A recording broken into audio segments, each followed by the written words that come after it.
नहमदुहु व नुसल्ली व नुसल्लिमु अला रसूलिहिल करीम अम्मा बादु फ़अऊज़ु बिल्लाहि मिनश शैतानिर रजीम बिस्मिल्लाहिर रहमानिर रहीम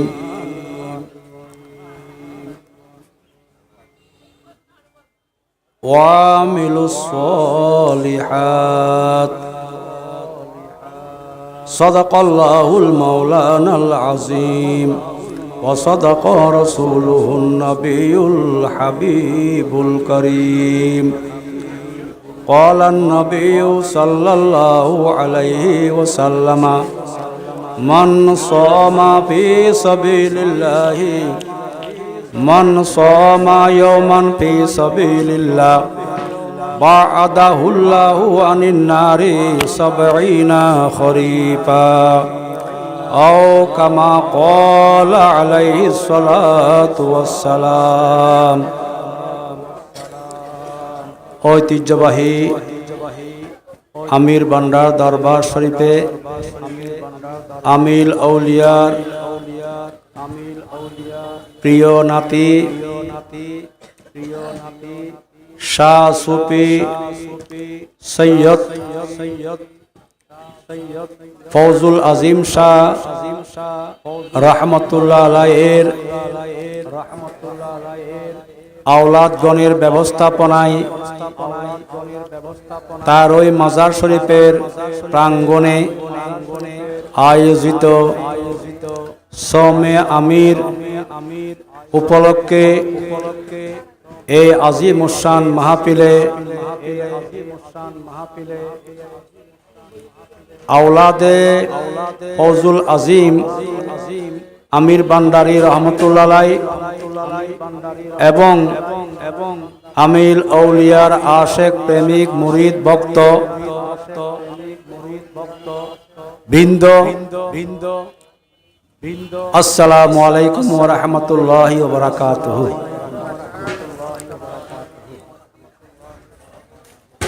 আজ আমরা আমিল আউলিয়ার দরবার শরীফে বিশেষ একটি ইবাদতকে উপলক্ষ করে উপস্থিত হয়েছি।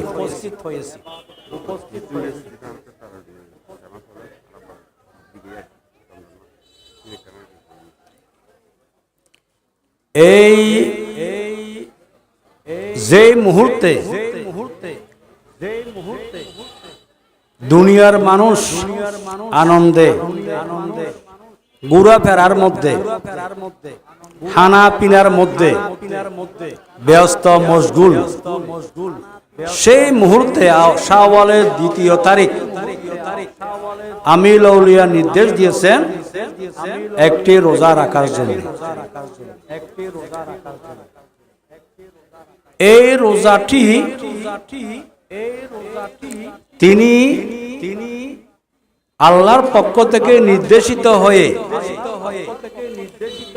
এই রোজাটির আদেশ ওনার আশেক প্রেমিক মুরিদদেরকে তিনি দান করেছেন। এটা আল্লাহর পক্ষ থেকে প্রাপ্ত হয়েছে। কেন আল্লাহর ওলিগণ নিজে কিছু করেন না, তারা আল্লাহর নির্দেশে করেন। তো আল্লাহ ওনাকে এই নিয়ামতটা দান করেছেন। এক এক ওলিকে আল্লাহ এক এক নিয়ামত দান করেছেন, এক এক ওলিকে আল্লাহ এক এক রিয়াজত দান করেছেন, এক এক ওলিকে আল্লাহ এক এক বৈশিষ্ট্য গুপ্ত রহস্য দান করেছেন। আমিল আউলিয়া রহমতুল্লাহ আলাইহিকে এই শাওয়ালের ২য় তারিখ একটি রোজা দান করেছেন। এই রোজাটা এই দরবারের বিশেষ এক বৈশিষ্ট্য, ফজিলত, খুসুসিয়ত। এই রোজাটি অন্য কোন দরবারে নাই, একমাত্র আমার জানা মতে পৃথিবীর একটি দরবার, সেটা হলো আমিল আউলিয়ার দরবারে এই ব্যতিক্রম ধর্মী রোজা শাওয়ালের 2 তারিখ, এই রোজাটি একমাত্র এই দরবার শরীফে রয়েছে। সবাই বলুন সুবহানাল্লাহ। এটা আল্লাহ ওনাকে দান করেছেন, এটা এই দরবারের পরিচয়, এই দরবারের বৈশিষ্ট্য। এক এক দরবারের এক একটা বৈশিষ্ট্য রয়েছে। এই দরবারের বৈশিষ্ট্য হলো এই সৌমে আমির। সবাই বলুন সুবহানাল্লাহ। তো এই রোজাটার গুরুত্ব কি, ফজিলত কি, মর্যাদা কি, প্রতিদান কি, বিনিময় কি, এটা যদি আমরা চিন্তা করি, এর অনেক ফজিলত, বরকত, রহমত, নিয়ামত, গুরুত্ব, তাৎপর্য, গুপ্ত রহস্য রয়েছে। এটা আল্লাহ এবং আল্লাহর ওলির মধ্যে গুপ্ত এক রহস্য।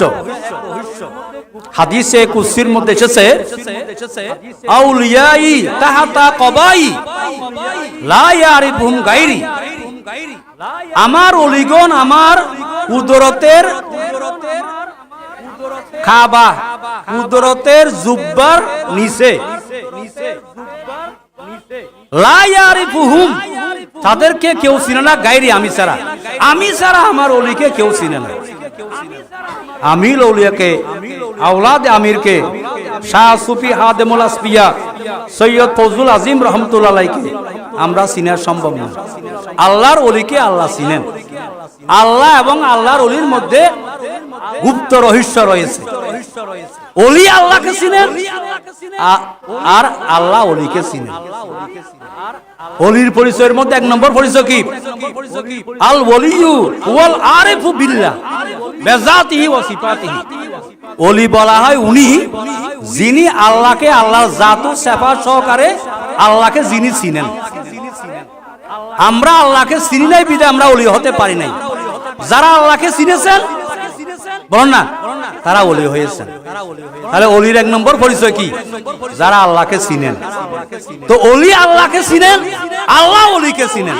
আল্লাহ বলতেছেন, আমি আমার ওলিকে আমি চিনি, আমি ছাড়া কেউ চিনতে পারবে না।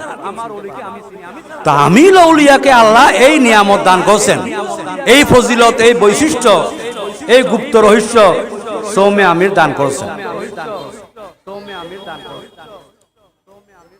এটা এক নিয়ামত, বিরাট নিয়ামত। এটার মাধ্যমে উনি কিয়ামত পর্যন্ত ওনার যত আশেক, প্রেমিক, মুরিদ, ভক্ত আসবে এবং যারা এই রোজা পালন করবে তাদেরকে তিনি জাহান্নাম থেকে মুক্ত করার এক উসিলা আল্লাহর পক্ষ থেকে প্রাপ্ত হয়েছেন। সবাই বলুন সুবহানাল্লাহ। কেন আল্লাহ এই রোজাটির মাধ্যমে যারা এই রোজা পালন করবে তাকে চাইলে আল্লাহ জান্নাত দান করতে পারেন। এটা অসম্ভব না,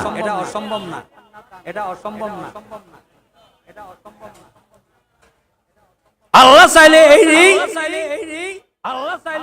রোজাটির মাধ্যমে আল্লাহ এই রোজাদারকে জাহান্নাম থেকে মুক্তি দান করতে পারেন। যেমন আল্লাহ হাবিব বলেন, মান সামা ইয়াওমান ফি সাবিলিল্লাহ, যে ব্যক্তি আল্লাহর সন্তুষ্টির জন্য একটি রোজা রাখে। হয়টি এটা কোন রোজা?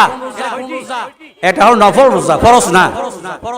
আল্লাহর সন্তুষ্টির জন্য একটি নফল রোজা রাখে, কিন্তু এটা নফল হলেও আমিল আউলিয়ার আশেক, প্রেমিক, মুরিদ, ভক্তদের জন্য এটা ফরজ। কেন? পীর ও মুর্শিদে যে কাজের নির্দেশ দেন সেটা কি হয়ে যায়? ফরজ হয়ে যায়। কেন? আল্লাহর আদেশ যেমন পালন করা ফরজ, রাসূল পাকের আদেশ পালন করাও কি ফরজ, পীর ও মুর্শিদের আদেশ পালন করাও কি ফরজ। এটা আমার মুখের কথা না, এটা কোরআনের নির্দেশ।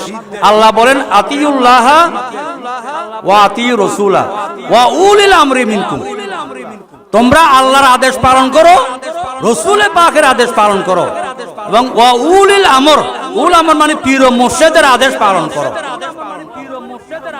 তাহলে পীর ও মুর্শিদ যে আদেশ দেন সে আদেশটা পালন করা মুরিদের জন্য কি, যদিও সেটা নফল ইবাদত, কিন্তু এটা কি হয়ে যায়, ফরজ হয়ে যায়। আমির আউলিয়া যে ওনার আশেক মুরিদদেরকে নির্দেশ দিয়েছেন তোমরা সৌমে আমির একটি রোজা রাখবে, এই আদেশটা ওনার মুরিদের জন্য কি হয়ে গেছে, ফরজ হয়ে গেছে, যদিও নফল। এটার মাধ্যমে উনি ওনার মুরিদকে, আশেককে, প্রেমিককে জাহান্নাম থেকে মুক্ত করার চেষ্টা করেছেন, আল্লাহর পক্ষ থেকে প্রাপ্ত হয়েছে। কেন আল্লাহর হাবিব বলছেন, যে ব্যক্তি আল্লাহর সন্তুষ্টির জন্য একটি রোজা রাখে বা আদাহুল্লাহু আনিন্নার সাবঈনা হরিফান, আল্লাহ তাকে জাহান্নাম থেকে 70 বছরের দূরে করে দেন। কয় বছরের? 70 বছরের দূরে করে দেন। এর অর্থ কি আল্লাহ তাকে জাহান্নাম থেকে মুক্তি দান করেন। কেননা আল্লাহ এক এক বান্দাকে এক এক আমলের মাধ্যমে জান্নাত দান করবেন। একজন বান্দার সারা জীবনের ফরজ ইবাদত, ফরজ নামাজ দেখা হবে, দেখা গেল যে ফরজ নামাজের মধ্যে তাকে ফাঁস দেওয়া যাচ্ছে না, তখন ফেরেশতাকে আল্লাহ বলবেন, এ ফেরেশতা দেখো আমার এই বান্দার কোন নফল নামাজ আছে কিনা। আমরা সুন্নিরা, তরিকতপন্থীরা, মাজারপন্থীরা আমরা কি করি, ফরজের সাথে নফল আদায় করি, নফল নামাজ, নফল রোজা, নফল হজ, নফল যাকাত, নফল ইবাদত। নফল ইবাদতের অনেক ফজিলত, নফল ইবাদতের মাধ্যমে আল্লাহর ওলিগণ ওলি হয়েছেন, আল্লাহর নৈকট্য অর্জন করছেন। হাদিসে কুদসির মধ্যে আছে, লা ইয়াজালুল আবদু ইয়াতাকাররাবু ইলাইয়া বিন নওয়াফিল, বান্দা নফল ইবাদতের মাধ্যমে আমার বন্ধু হয়ে যায়, আমার ওলি হয়ে যায়, আমার মুকররব হয়ে যায়, আমার নৈকট্য অর্জন করে। সবাই বলুন সুবহানাল্লাহ। সেই জন্য নফল ইবাদত করতে হয়। তো বলা হবে একজন বান্দার বালেগ হওয়ার পর থেকে মৃত্যু পর্যন্ত যে 50-60 বছর বেঁচেছে, ওই 50-60 বছরের ফরজ নামাজ তদন্ত করা হবে প্রথমে ঈমানের পরে। দেখা গেল যে ফরজ নামাজের মধ্যে তাকে ফাঁস দেওয়া যাচ্ছে না, ফেরেশতা আল্লাহর কাছে গিয়ে বললেন, হে আল্লাহ, আপনার এই বান্দাকে আমরা ফরজ নামাজের মধ্যে ফাঁস দিতে পারছি না, তার ফরজ নামাজের মধ্যে অনেক ত্রুটি, বিচ্যুতি, কমতি, ঘাটতি, তাকে আমরা ফাঁস দিতে পারতেছি না। আল্লাহ বলবেন তার কোন নফল নামাজ আছে কিনা দেখো। দেখা গেল যে কিছু নফল নামাজ, তাহাজ্জুদের নামাজ, এশাকের নামাজ, সালাত তাসবিহ নামাজ, সালাত দোহার নামাজ, সালাত তাসবিহ নামাজ, সালাতুল আওয়াবিন নামাজ, লাইলাতুল বারাতের নামাজ, লাইলাতুল কদরের নামাজ, এরকম কিছু নফল নামাজ রয়েছে। বলে ওই নফল নামাজ দিয়ে তার ফাঁস দিয়ে দাও। সবাই বলুন সুবহানাল্লাহ। অনুরূপ ভাবে এই রোজা, আমরা যে দীর্ঘ 1 মাস ফরজ রোজা রেখেছি, অনেক কমতি ঘাটতি হয়েছে না, অনেক ত্রুটি বিচ্যুতি হয়েছে না, এই ফরজ রোজার মধ্যে আমাদেরকে পাস দিতে পারতেছে না ফেরেশতা। তখন এই আমির আউলিয়া যে নির্দেশ দিলেন, তোমরা রোজার পরদিন, এমন ঈদুল ফিতরতে রোজা রাখা হারাম, সেদিন তিনি রোজা রাখার জন্য বলেন নাই।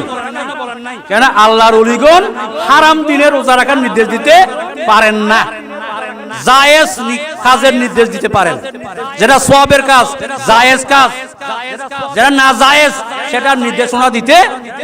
তো ঈদের দিন রোজা রাখার জন্য নির্দেশ দেন না, কোন দিন? ঈদের পর দিন।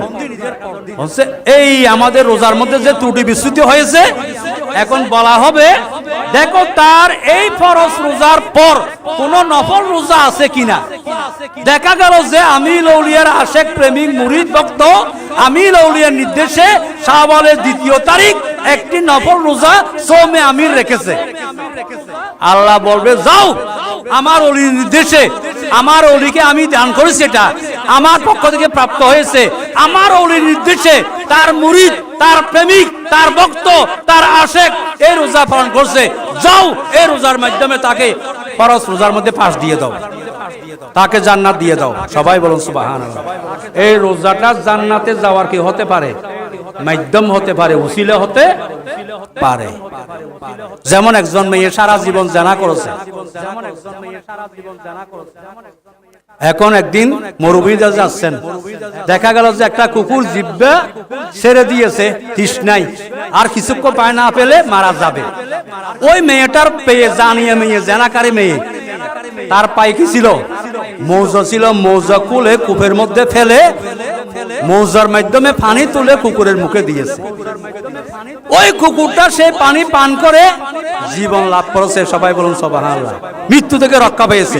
এই যে একটা কাজ আমল করেছে, এটা আল্লাহর দরবারে কবুল হয়ে গেছে। সেটার উসিলায় ওই জানাকারী মেয়েকে আল্লাহ জান্নাত দান করে দিয়েছেন। সবাই বলুন সুবহানাল্লাহ। তো আমরা যে রোজা, এই রোজা চাইলে আল্লাহ তাআলা এই রোজাটার মাধ্যমে আল্লাহ জাহান্নাম থেকে মুক্তি দান করতে পারেন। সেই জন্য জাহান্নাম থেকে মুক্তি লাভ করার মাধ্যম কয়টি? দুইটি। একটি হলো ঈমান, আর একটি হলো ইবাদত। ইল্লাল্লাযিনা আমানু ওয়া আমিলুস সালিহাত। তো সালিহাতকে আল্লাহ বহু বচন এনে বলেছেন, একটা দুইটা নেক আমল নিয়ে বসে থাকলে হবে না, বরং যে কোনো একটা নেক আমল, সেটা এক জররা বরাবর হোক, সেটা আমাদেরকে করতে হবে। কোন নেক আমলটা, কোন ইবাদতটা আল্লাহর দরবারে কবুল হয়ে যায়, কোন ইবাদতের মাধ্যমে, কোন নেক আমলের মাধ্যমে আল্লাহ কাকে জাহান্নাম থেকে পরিত্রাণ দান করেন, সেটা আল্লাহই ভালো জানেন। চাইলে আল্লাহ তাআলা এই রোজাটার মাধ্যমে আল্লাহ জাহান্নাম থেকে মুক্তি দান করতে পারেন। তো আমি আপনাদেরকে বলবো, আলহামদুলিল্লাহ, শাহ সুফি খাদেমুল আসপিয়া, হ্যাঁ, আমির আউলিয়ার সিররুল আমির আউলিয়া ফৌজুল আজিম শাহ রহমতুল্লাহ আলাইহি, উনি ওনার জীবদ্দশায় আমাকে নির্দেশ দিয়েছেন এই সৌমে আমিরের ফজিলত লেখার জন্য। আমি 16টা ব্যাখ্যা সম্বলিত আরবি ভাষায় এটার ফজিলত কোরআন হাদিসের আলোকে লিখেছি। আপনার চাইলে ওটা ওই স্মরণিকার মধ্যে আছে। ওনার মঞ্জিল থেকে যে স্মরণিকা বের হয়, আল মুজাহের স্মরণিকার মধ্যে আছে, সেখান থেকে আপনারা দেখে নিবেন। সুতরাং এই রোজাটা একটা নিয়ামত, এবং এই দরবারে ওনার ইন্তেকালের পরে ওনার আওলাদগণের মাধ্যমে প্রতিদিন রমজানের প্রতিদিন এশার নামাজের পর সেমা মাহফিল হয়। ওই সেমা সম্পর্কে আমার আজিজ মাওলানা শাহজাহান বলেছেন, সেমা মানে কি? জিকিরের মাধ্যমে কলব পরিষ্কার হয়। আল্লাহ হাবিব বলেন, আজ জিকরু ইসাক্কিলুল কলবা, জিকির কলবকে পরিষ্কার করে দেয়। জিকিরের মাধ্যমে কি হয়? কলব পরিষ্কার হয়ে যায়। হাদিসে পাকের মধ্যে আছে, আনা মা আব্দি মা যাকারানি, যখন পর্যন্ত একজন বান্দা আমার জিকির করে, লা ইলাহা ইল্লাল্লাহ, লা ইলাহা ইল্লাল্লাহ, ইল্লাল্লাহ ইল্লাল্লাহ, আল্লাহু আল্লাহু, এরকম জিকির করে, আমি সরাসরি আমার সেই বান্দার সাথে থাকি। সবাই বলুন সুবহানাল্লাহ। আবার হাদিসের মধ্যে বলেছেন,